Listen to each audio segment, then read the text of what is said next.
অবাধ, সুষ্ঠু, গ্রহণযোগ্য, শান্তিপূর্ণ নির্বাচনের জন্য লড়াই করেছি। দীর্ঘদিনের এই লড়াই আমাদের এই লড়াই সম্পর্কে আপনারা সবই জানেন। সেই লড়াইয়ের পরিসমাপ্তি আমাদের আজকের নির্বাচনের মাধ্যমে হবে বলে আমরা আশা করছি।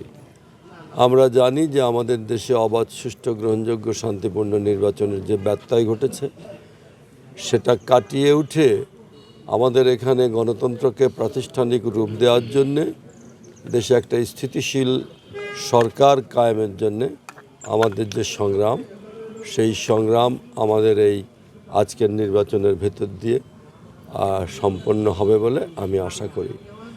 আমি আশা করি যে নির্বাচনটা আজকে সকালটা ঠিক এখানে যেমন চলছে, বাংলাদেশের অন্য জায়গার কথা আমি বলতে পারবো না, এখানে আজকে এই সকালটা যেমন চলছে সারা দিনটা এমনই শুভময় থাকবে। আর কেবল তো ভোট শুরু হলো, আমি আশা করি যে প্রশাসন এবং যারা ভোটের দায়িত্বে আছেন তারা সকলেই সহনশীল এবং দায়িত্বশীল আচরণের মধ্যে দিয়ে আমাদের এই নির্বাচনের এই পর্বটা শেষ করবেন।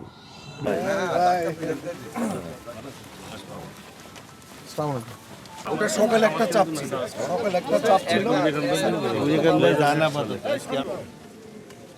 কোনো সমস্যা নাই। কেন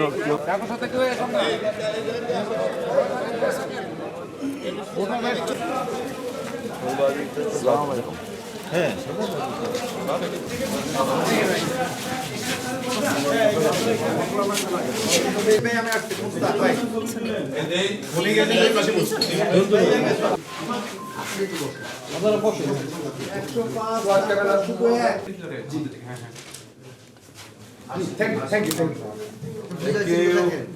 Thank you.